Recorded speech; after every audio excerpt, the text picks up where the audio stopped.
Hello friends, and welcome to the Marley Bird YouTube channel. In this video, I will show you how to make the fur-lined knit cowl.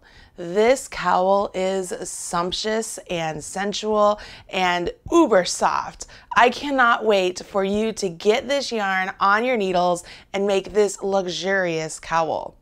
Let's talk about the yarn a little bit, because with this cowl, it's all about the yarn. In this cowl, you will use 8 ounces of hygge yarn and 7 ounces of hygge fur. Now, I do want to point out that if you purchased the hygge yarn when it first came out, it actually came out in a smaller amount. So make sure you're using 8 ounces of the hygge yarn. So if you have the smaller amount, it will take 2 balls, but if you have the 8-ounce ball, it'll just take the 1 ball. Along with these 2 yarns, you need 2 sets of needles, a pair of size 10 24-inch circulars and a pair of size 10.5 24-inch circulars. It might not seem like that much of a difference between the 10 and the 10.5, but you absolutely need those 2 needle sizes, okay? Beyond that, you need the normal accoutrement for knitting, a tapestry needle, stitch marker, scissors, and the free pattern. That free pattern can be found at Yarnspirations.com. I've put a link to it in the video description box right down there below, and you know the drill. When you're down there, please smash that like button, as my kids say. Once you have your free pattern and your materials, why don't you join me back here and I will show you the left twist stitch that you need to know. I will show you how to do the mattress stitch to join the 2 pieces of the cowl. And I will show you an alternative way to join the cowl, which I actually prefer and I'm doing on my own, so I can't wait to show you how that works out. This will not be a long video, so grab your needles and your yarn and that pattern, and let's get started. Let's jump right in. First things first, you will use your larger needle to cast on 105 stitches of the hygge yarn. I will give you a little tip. If you leave the tail long enough to where you have a nice long tail, you can use this tail to seam the inner lining of the cowl later. And so mine isn't quite long enough, but if it were, all I would do is wrap it up just like so, and then just make a little butterfly out of it, so that way it is out of the way, but I have it to use later on. Oops, that's just a little bit too short. I have it to use later on should I want to use that to seam things up, so I don't have to join new yarn. So that's a little tip. If you leave the length of your tail long, you can use that to seam. Now, I did use the long tail cast on because I like this nice edge that it gives when you do the long tail cast on. Once you do the cast on, you jump into round 1, and round 1 is just like all other odd rounds. You will knit your knits and purl your purls. Specifically, you will purl 2 stitches, knit 5 stitches, purl 2 stitches, knit 5 stitches, and that is the repeat. It's a 7-stitch repeat for the outer body of the cowl. It's fairly easy. All of the special stitches or left twist stitches are done in that stockinette portion of the cowl. Can you see that nice little line of stitches right there? Those are created by doing what's called a left twist. It's a very easy stitch. We're just going to knit the stitches out of order, and the first one we're going to knit through the back leg. Let me show you. I am at the point where it's time for me to do my left twist in these first 2 stitches, and this would be round 2 of the pattern. So what I want to do is I'm going to take my right hand needle, go into the back leg of that 2nd stitch. Can you see that? And now I'm going to knit it. Now I have to take my right hand needle, go into the front leg of the 1st stitch, because I don't want to leave it behind, right? I want to make sure it gets knit, otherwise it'll fall off my needle and become a run in my knitting. So now I knit through the front leg of the 1st stitch. So I have 2 stitches and I went into 2 stitches. So now I can let these 2 stitches on my left hand needle just jump off. Okay? So that is the left twist. See how the resulting stitch, it is elongated and it's kind of leaning towards the left. I love this stitch pattern. I think it is so wonderful. Once you do the left twist, you finish off your repeat, which would be knit 3. And then you work the repeat again.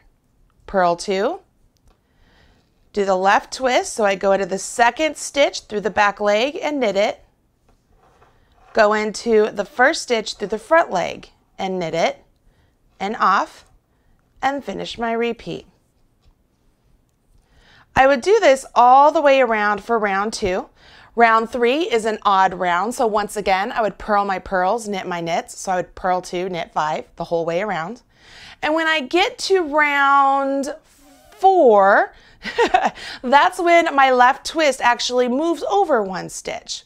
Whereas before I was working the stitches, the first 2 stitches after the purl. When I get to round 4, it'll be not this one, but these 2. So I'm going to jump ahead here. Let's pretend I'm on round 4. So I will purl 2. This would be my repeat. And then this would be round 4. I would purl the first, or knit the first one. And then with the next 2 stitches, I would create my left twist. I went to the back leg of the second stitch and knit, the front leg of the first stitch and knit, and off. And I finish my repeat with a knit 2. What that does, see the elongated stitch right there? If this had the first one done, it would be right here. And so the elongated stitches all stack on each other and give that really great look. Okay, on round 6, because remember round 5 would be just knit your knits, purl your pearls. Round 6 is when you would do a knit 2, and then you're to these 2 stitches and you do your left twist. I'm going to give you my disclaimer here. Of course, you wouldn't do all of this that I'm doing right now on one round. These are different rounds. I'm just showing on one little sample. After you do your left twist, you would knit that last stitch. See how that gives a nice lean? You would go ahead, finish round 7, and then round 8, I'm sure you get it by now, you would knit 3. And over here, you would go into the back leg and then the front leg. And of course, you're knitting both of those legs, and it leans. All right, so as you are going and doing each round and moving that left twist over those 5 stitches, remember that you are going to do that plain round without the left twist every odd round. You get this nice line. And you will repeat that pattern rounds 1 through 8 until your cowl measures 12 inches. Now, if you want to make yours a little bit longer, you absolutely could. It just requires more yarn. If you want to make yours a little bit shorter, you absolutely could. Just make sure you end after a round 8. That's for all of the different measurements, no matter what you choose. Just end after a round 8. When you do that, your piece looks a little something like this. Oh, this is so pretty. So I ended after mine measured 10.5 inches. And I hope you can see here the nice lines that I get here that are leaning to the left. And remember, this is a sort of ribbing, those purl 2 stitches. So as I expand my cowl, look at how much space I get here. Okay, so we have to make sure we are accommodating that when it's time to do the fur portion. Okay, so once this measures the measurement you want and you are finished with a round 8, the pattern indicates that you are then supposed to bind off in pattern. All that means is on the left-hand needle, if you're looking at a knit, you knit it. If you're looking at a purl, you purl it. And then you work the normal bind off. You should know how to do that by this point. It's really not that difficult.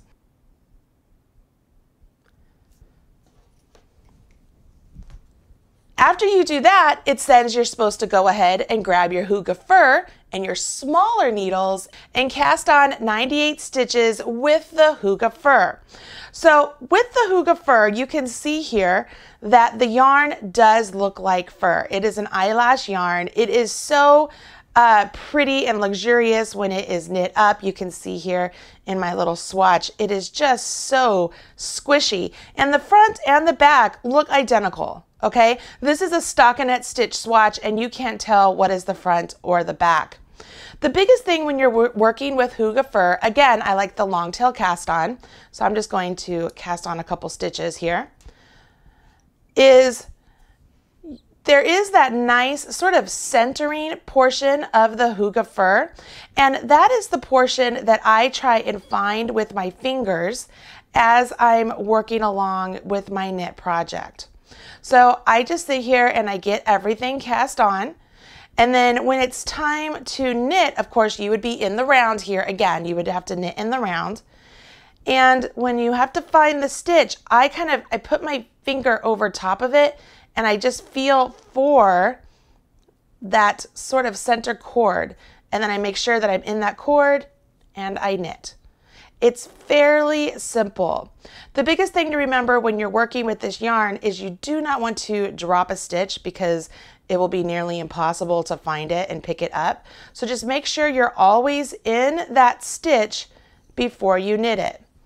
Could you use a lifeline with this project? Absolutely you could. If that's something you want to do, you would simply just add your lifeline through those stitches and carry on. Now, when you get these stitches cast on and you're working in the round, you are just going to continue working in stockinette stitch. Now, stockinette stitch in the round is just knitting. So you're just going to knit, knit, knit, knit, knit, knit, knit, essentially a tube that is the same size as your cowl. So in the pattern, the cowl is 12 inches. So the outer cowl is 12 inches. So the inner cowl, the inner portion with the hygge fur would be 12 inches. My example, mine is 10.5 inches. So my inner portion would be 10.5 inches. Okay. Once your inner and outer cowls are complete and bound off and all of that good stuff. So yes, you bind off the inner cowl with the hygge fur once it reaches the final measurement. That's when the pattern tells you to place the inner cowl inside the outer cowl with the wrong sides facing. So you have the right side facing on the outside and the right side facing on the inside. And then they want you to do a mattress stitch to join the two pieces together. The mattress stitch with these two pieces would be something like this. So let's imagine this was a tube. And we would want to take this tube, we would place it inside of our cowl here, okay? So this would be the wrong side of my fur, but again, it doesn't matter. They both look the same. But I put it on the inside of my outer cowl. This is my outer portion with the lines. And then I'm supposed to do a mattress stitch joining these two pieces together. Now, this would be stitches to stitches, and the pattern indicates that it wants you to use your color A, so it would be the hygge yarn, to mattress stitch these together. Now, if you are like me, you're probably like, how are you supposed to be able to see the stitches, especially on the hygge fur? Like it's nearly impossible. We already talked about that. So I will show you how to do this with the hygge yarn first. Okay, so we have the hygge fur inside of the hygge yarn. So the inner cowl is inside of the outer cowl. I need to bring the inner cowl out a little bit so that way I can get to these stitches and mattress stitch them to these stitches. When you do mattress stitch, typically what you do is you come over here and you would find the stitch over here and you would go underneath two V's, okay? And you would pull that through. And then you come back to this side and you would go underneath two V's and pull that through. And then you come back over here and you go underneath two V's. You can find them. It's really difficult though. And then come back and then so on and so forth. So I go underneath two V's over here and just stitch it all together, making sure that the lining is nice and even, the inner lining with the outside, okay? Can you see how that just brings the two together? It makes it look virtually seamless. Now, I'm not deaf. I know it's really impossible to see how these stitches are going into the hygge fur. So let me go ahead and bring in another little swatch so you can see how the mattress stitch works in case that's the route you want to go. Okay, so I'm removing the hygge fur. Let me bring in this swatch. So let's pretend this is my hygge fur and I have it in there. I'm bringing it out a little bit so that way I can get to my stitches. I will thread my hygge yarn and I will start. So this is where I'd come over here and I want to make sure I'm picking up two V's, pull that through, come back here, pick up two V's, pull that through, come back over here, pick up the next two over, come back over here, pick up the next two over. It's a little tricky. You have to find where they are. Make sure you're getting them all in the same direction. I I think I am. And then you just carry on like that. It's when you're working with stitch to stitch, okay?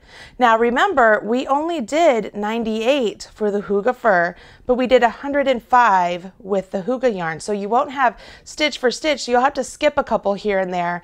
But for the most part, that's how you would join it together. See how it's a virtually seamless join? All of the extra bits would be on the inside when it's all done, and your piece would be all joined together. Now you would do this both to the cast on edge, to the cast on edge, and then the bind off edge to the bind off edge. Pretty simple, right? You know how to knit the left twist, you know how to knit and stockinette, and now you know how to do the mattress stitch to join it all together. Makes it really easy. Here is where I like to make it even easier, at least for me. Taking a look at the full aspect of my fur-lined cowl, here is my outer portion completed. And what I did is when my needles were still on my outer portion, I took my smaller set of needles, let's pretend it were these, it's actually these ones, but if it was these, and all I did is I knit my first round with my smaller set of needles with my different yarn. And then I carried on. Now there's a couple things to think about when you are going to do it this way. Here's the first one.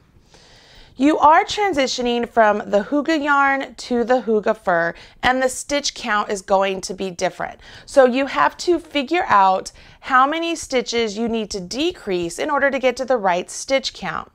Lucky for you, I did the math. Yes, I did math.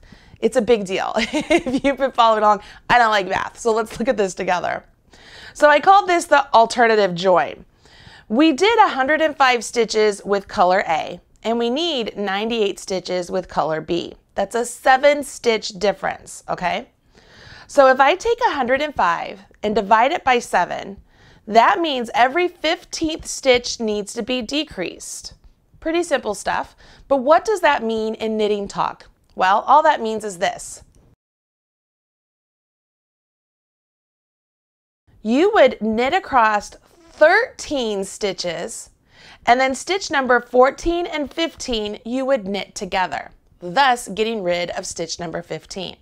So you would knit 13 and then knit 2 together, knit 13 and then knit 2 together all the way around for that first round. And then you'll have 98 stitches on your smaller needles with your new yarn, and you'll be ready to go. Pretty cool, right? So that's the first thing you need to think about. The second thing you need to think about is one of the cautions I've already given you. Dropping a stitch in the Hygge Fur can be really scary because it's hard to find. And now your portion with the Hygge Fur is attached to the Hygge yarn. So if a stitch drops here, it could continue on all the way down the body of your cowl, and we don't want that. So here is my tip. Before you transition to the Hygge Fur, add a lifeline right through the stitches of your Hygge cowl. It's super easy. I'll do it now even though I've already done the attachment, but just so you can see here, all you would do is take your tapestry needle and a contrasting color of yarn, and going through the left leg, see how it's a V right there? Okay, I'm gonna go through the left leg, and I would just do that all the way around. And as I do that, I am going to pull my string through, and now all of those stitches are on sort of a safety net. So if I should drop a stitch, it's not going to unravel all of my cowl here. I have it all safe in place. When your project is done, you simply remove the lifeline, and you have your nice stitches there ready to go. Pretty cool, right? All right, so those are two things you need to remember. The last thing you need to remember is that as you're working along, you want to make sure that your Hygge Fur section, your inner cowl, ends up the same length as your outer cowl. And when it's all complete, you then will bind off these stitches and sew them to down here.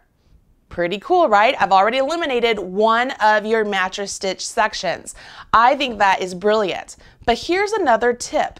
When we sew this part to this part down here, what does that mean? That means that we are going to, let's just fold this in so we can see.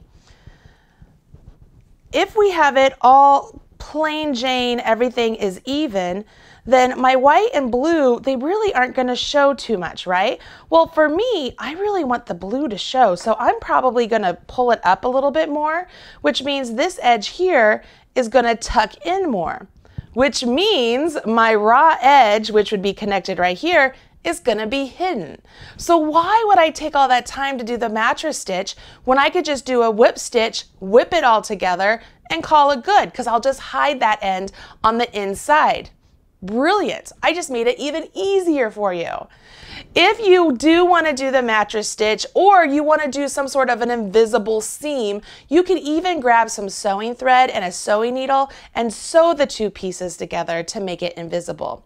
But for me, I really like the idea of having this fur up a little bit higher and having my seam tucked inside and doing that whip stitch.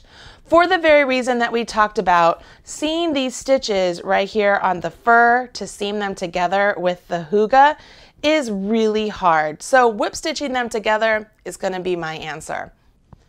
Once you have all of your stitches bound off for the fur portion, you then would go ahead and tuck the fur portion into the hygge portion. Now remember, the hygge fur, it's really hard to see what's the right side or wrong side. They look identical. So it's really not going to hurt you no matter what you put in. Now I do have a tail here because I had to cut my yarn, but I'm good. I'm just going to tuck that in. Once your portions are tucked one inside the other, this is when you would do your join. Now you can see here, this pops up just a little bit there at the top.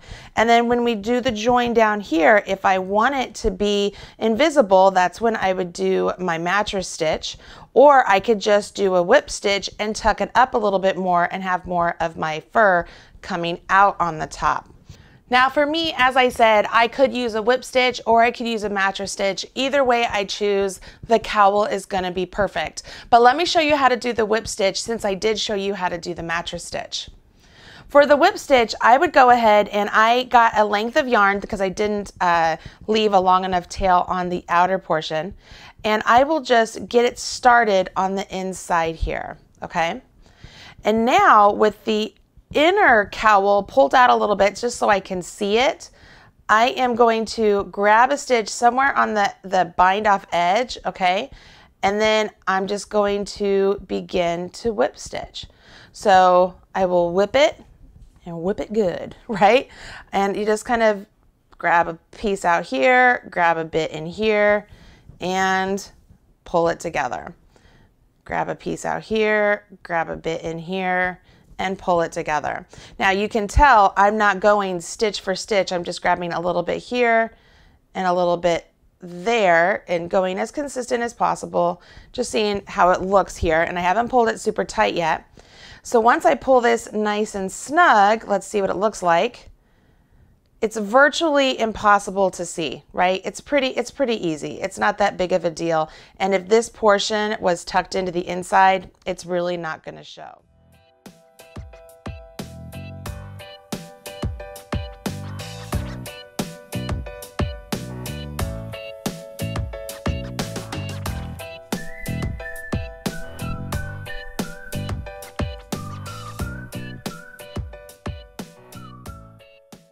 And here it is, the finished fur-lined knit cowl. Look how great that seam looks. It's really invisible, especially when I tuck it inside of the cowl to let the fur portion out a little bit more on top. Oh my gosh, this is so soft and squishy. I can't wait to see yours. I told you this project was really easy. You only need to know a couple stitches and a basic seam and you can create your very own fur-lined knit cowl.